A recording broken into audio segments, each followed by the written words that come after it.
નમસ્તે મિત્રો, તમારું સ્વાગત છે GK and education Gujarati channel પર. આજે આપણે એચટાટ, ટેટ, ટાટ વગેરે પરીક્ષામાં પૂછાતા એવા મહત્ત્વના topic right to education RTE 2009 એના વિશે પ્રશ્ન જવાબ જોઈશું. જેમાં સૌથી પહેલો પ્રશ્ન છે, આરટીઈ અધિનિયમ કયા વર્ષે અમલમાં આવ્યો? જેનો જવાબ રહેશે 2009. પ્રશ્ન નંબર 2, આરટીઈ અધિનિયમ કયા વય જૂથના બાળકોને લાગુ પડે છે? જેનો જવાબ રહેશે 6 થી 14 વર્ષના બાળકોને. પ્રશ્ન નંબર 3, આરટીઈ અધિનિયમનો મુખ્ય હેતુ શું છે? જેનો જવાબ રહેશે 6 થી 14 વર્ષના તમામ બાળકોને મફત અને ફરજિયાત શિક્ષણ આપવું. પ્રશ્ન નંબર 4, આરટીઈ અધિનિયમમાં કુલ કેટલા પ્રકરણો છે? જેનો જવાબ રહેશે 7 પ્રકરણો.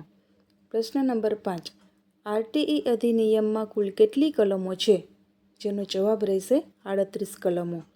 પ્રશ્ન નંબર 6, આરટીઈ અધિનિયમ સમગ્ર ભારતમાં કયા રાજ્ય સિવાય લાગુ પડતો હતો? જવાબ આવશે જમ્મુ કાશ્મીર.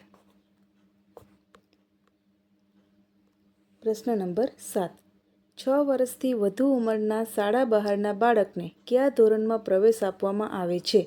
જેનો જવાબ રહેશે તેની ઉંમરને અનુરૂપ ધોરણમાં. પ્રશ્ન નંબર 8, ઉંમરને અનુરૂપ ધોરણમાં દાખલ થયેલા બાળકને શું આપવામાં આવે છે? જવાબ આવશે વિશેષ તાલીમ આપવામાં આવે છે. પ્રશ્ન નંબર 9, એક શાળામાંથી બીજી શાળામાં સ્થળાંતર કરનાર બાળકને પ્રવેશનો અધિકાર છે? જવાબ આવશે હા.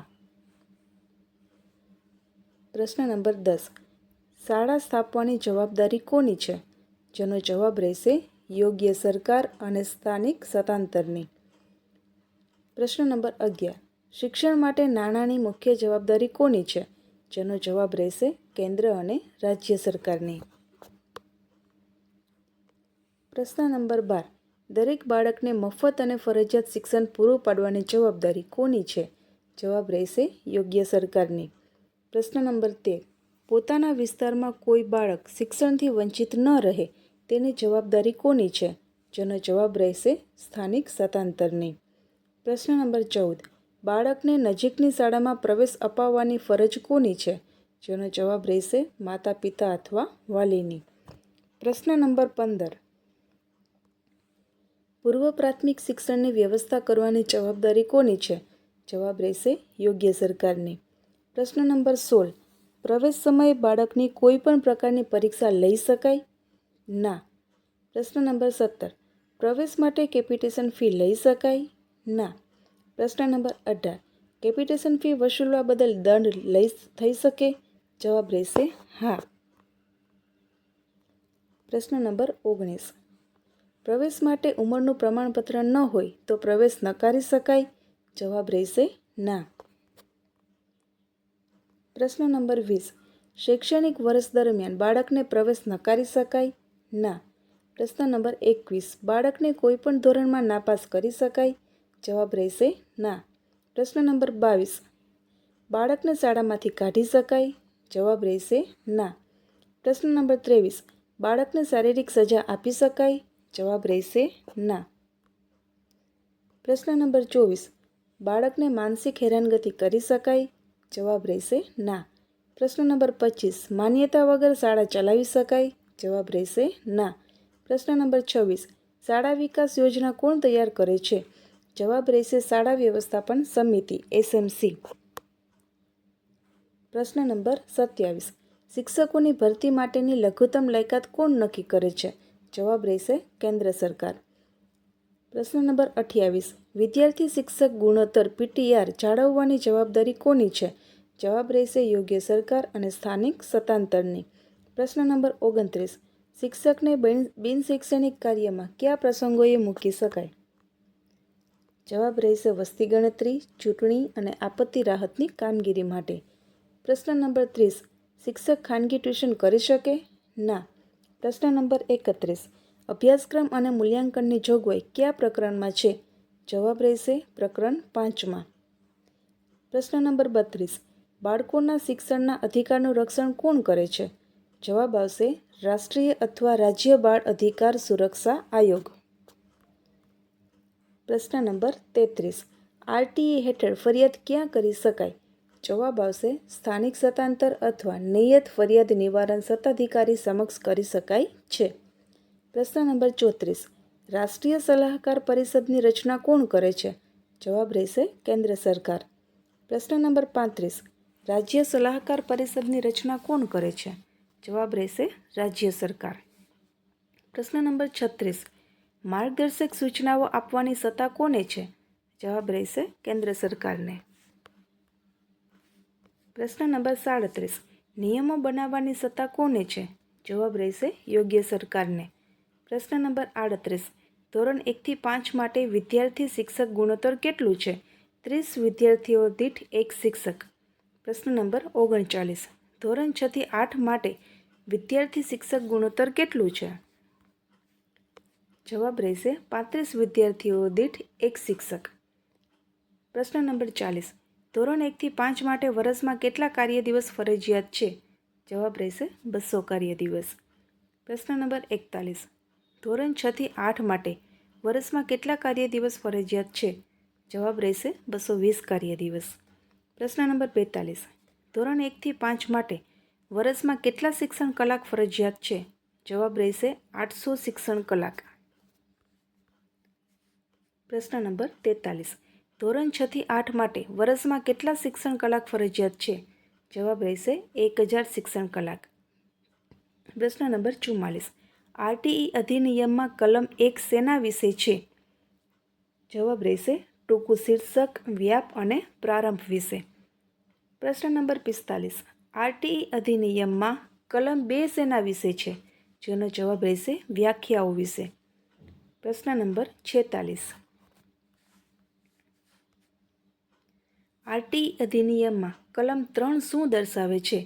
જેનો જવાબ રહેશે 6 થી 14 વર્ષના બાળકોને મફત અને ફરજિયાત શિક્ષણનો અધિકાર. પ્રશ્ન નંબર 47.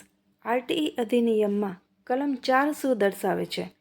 જેનો જવાબ રહેશે શાળાએ ન ગયેલા અથવા અભ્યાસ અધૂરો રહેલા બાળકને ઉંમરને અનુરૂપ ધોરણમાં પ્રવેશ અને વિશેષ તાલીમ. પ્રશ્ન નંબર 48. આરટીઈ અધિનિયમમાં કલમ 5 શું દર્શાવે છે? જેનો જવાબ રહેશે બાળકના અન્ય શાળામાં સ્થળાંતરનો અધિકાર. પ્રશ્ન નંબર 49. આરટીઈ અધિનિયમમાં કલમ 6 શું દર્શાવે છે? જવાબ રહેશે યોગ્ય સરકાર અને સ્થાનિક સત્તાંતરની શાળા સ્થાપવાની ફરજ. પ્રશ્ન નંબર 50. આરટીઈ અધિનિયમમાં કલમ 7 શેના વિશે છે? જેનો જવાબ રહેશે કેન્દ્ર અને રાજ્ય સરકારની નાણાકીય જવાબદારીનું વિભાજન. પ્રશ્ન નંબર 51. આરટીઈ અધિનિયમમાં કલમ 8 શું દર્શાવે છે? જેનો જવાબ રહેશે યોગ્ય સરકારની ફરજો. પ્રશ્ન નંબર 52. આરટીઈ અધિનિયમમાં કલમ 9 શું દર્શાવે છે? જેનો જવાબ રહેશે સ્થાનિક સત્તાંતરની ફરજો. પ્રશ્ન નંબર 53. આરટીઈ અધિનિયમમાં કલમ 10 શું દર્શાવે છે? જેનો જવાબ રહેશે માતા પિતા અથવા વાલીની ફરજો. પ્રશ્ન નંબર 54. આરટીઈ અધિનિયમમાં કલમ 11 શેના વિશે છે? જેનો જવાબ રહેશે પૂર્વ પ્રાથમિક શિક્ષણની વ્યવસ્થા. પ્રશ્ન નંબર 55. આરટીઈ અધિનિયમમાં કલમ 12 શું દર્શાવે છે? જેનો જવાબ રહેશે શાળાની જવાબદારીઓ. પ્રશ્ન નંબર 56. આરટીઈ અધિનિયમમાં કલમ 13 શું દર્શાવે છે? જેનો જવાબ રહેશે કેપિટેશન ફી અથવા પ્રવેશ માટેની સ્ક્રીનિંગ પ્રક્રિયા પર પ્રતિબંધ. પ્રશ્ન નંબર 57. આરટીઈ અધિનિયમમાં કલમ 14 શું દર્શાવે છે? જેનો જવાબ રહેશે પ્રવેશ માટે બાળકની ઉંમરની સાબિતી. પ્રશ્ન નંબર 58. આરટીઈ અધિનિયમમાં કલમ 15 શું દર્શાવે છે? જેનો જવાબ રહેશે શૈક્ષણિક વર્ષ દરમિયાન પણ બાળકને પ્રવેશ આપવો. પ્રશ્ન નંબર 59. આરટીઈ અધિનિયમમાં કલમ 16 શું દર્શાવે છે? જેનો જવાબ રહેશે બાળકને નાપાસ ન કરવો અને પ્રાથમિક શિક્ષણ પૂર્ણ થાય ત્યાં સુધી શાળામાંથી કાઢી ન મૂકવો. પ્રશ્ન નંબર 60. આરટીઈ અધિનિયમમાં કલમ 17 શું દર્શાવે છે? જેનો જવાબ રહેશે બાળકને શારીરિક સજા અને માનસિક હેરાનગતિ પર પ્રતિબંધ. પ્રશ્ન નંબર 61. આરટી અધિનિયમમાં કલમ 18 શું દર્શાવે છે? જેનો જવાબ રહેશે શાળાની માન્યતા. પ્રશ્ન નંબર 62. આરટી અધિનિયમમાં કલમ 19 શું દર્શાવે છે? જેનો જવાબ રહેશે શાળા માટેના ધોરણો અને માપદંડ. પ્રશ્ન નંબર 63. આરટી અધિનિયમમાં કલમ 20 શું દર્શાવે છે? જેનો જવાબ રહેશે શાળાના ધોરણો અને માપદંડમાં ફેરફાર કરવાની સત્તા. પ્રશ્ન નંબર 64. આરટી અધિનિયમમાં કલમ 21 શું દર્શાવે છે? જેનો જવાબ રહેશે શાળા વ્યવસ્થાપન સમિતિ એટલે કે એસએમસી. પ્રશ્ન નંબર 65. આરટી અધિનિયમમાં કલમ 22 શું દર્શાવે છે? જેનો જવાબ રહેશે શાળા વિકાસ યોજના એટલે કે સ્કૂલ ડેવલપમેન્ટ પ્લાન. પ્રશ્ન નંબર 66. આરટી અધિનિયમમાં કલમ 23 શું દર્શાવે છે? જેનો જવાબ રહેશે શિક્ષકોની નિમણૂક માટેની લાયકાત અને સેવાની શરતો. પ્રશ્ન નંબર 67. આરટી અધિનિયમમાં કલમ 24 શું દર્શાવે છે? જેનો જવાબ રહેશે શિક્ષકોની ફરજો અને ફરિયાદોના નિવારણની જોગવાઈ. પ્રશ્ન નંબર 68. આરટી અધિનિયમમાં કલમ 25 શું દર્શાવે છે? જેનો જવાબ રહેશે વિદ્યાર્થી શિક્ષક ગુણોત્તર એટલે કે પીટીઆર. પ્રશ્ન નંબર 69. આરટી અધિનિયમમાં કલમ 26 શું દર્શાવે છે? જેનો જવાબ છે શિક્ષકોની ખાલી જગ્યાઓ ભરવાની જોગવાઈ. પ્રશ્ન નંબર 70. આરટી અધિનિયમમાં કલમ 27 શું દર્શાવે છે? જેનો જવાબ રહેશે શિક્ષકોને બિન શૈક્ષણિક કાર્યમાં ન મૂકવાની જોગવાઈ. પ્રશ્ન નંબર 71. આરટી અધિનિયમમાં કલમ 28 શું દર્શાવે છે? શિક્ષકો દ્વારા ખાનગી ટ્યુશન પર પ્રતિબંધ. પ્રશ્ન નંબર 72. આરટી અધિનિયમમાં કલમ 29 શું દર્શાવે છે? જેનો જવાબ રહેશે અભ્યાસક્રમ અને મૂલ્યાંકનની પદ્ધતિ. પ્રશ્ન નંબર 73. આરટી અધિનિયમમાં કલમ 30 શું દર્શાવે છે? જેનો જવાબ છે પ્રાથમિક શિક્ષણ પૂર્ણ કર્યાનું પ્રમાણપત્ર. પ્રશ્ન નંબર 74. આરટી અધિનિયમમાં કલમ 31 શું દર્શાવે છે? જેનો જવાબ છે બાળકોના શિક્ષણના હકનું રક્ષણ. પ્રશ્ન 75. આરટી અધિનિયમમાં કલમ 32 શું દર્શાવે છે? જેનો જવાબ છે ફરિયાદ નિવારણની વ્યવસ્થા. પ્રશ્ન નંબર 76. આરટી અધિનિયમમાં કલમ 33 શું દર્શાવે છે? જેનો જવાબ છે રાષ્ટ્રીય સલાહકાર પરિષદની રચના. પ્રશ્ન નંબર 77. આરટી અધિનિયમમાં કલમ 34 શું દર્શાવે છે? જેનો જવાબ છે રાજ્ય સલાહકાર પરિષદની રચના. પ્રશ્ન નંબર 78. આરટી અધિનિયમમાં કલમ 35 શું દર્શાવે છે? જેનો જવાબ રહેશે માર્ગદર્શક સૂચનાઓ આપવાની સત્તા. પ્રશ્ન નંબર 79. આરટી અધિનિયમમાં કલમ 36 શું દર્શાવે છે? જેનો જવાબ રહેશે સદ્ભાવનાથી કરેલી કાર્યવાહી માટે રક્ષણ. પ્રશ્ન નંબર 80. આરટી અધિનિયમમાં કલમ 37 શું દર્શાવે છે? જેનો જવાબ છે નિયમો બનાવવાની યોગ્ય સરકારની સત્તા. પ્રશ્ન નંબર 81. આરટી અધિનિયમમાં કલમ 38 શું દર્શાવે છે? જેનો જવાબ રહેશે નિયમો બનાવવાની રાજ્ય સરકારની સત્તા.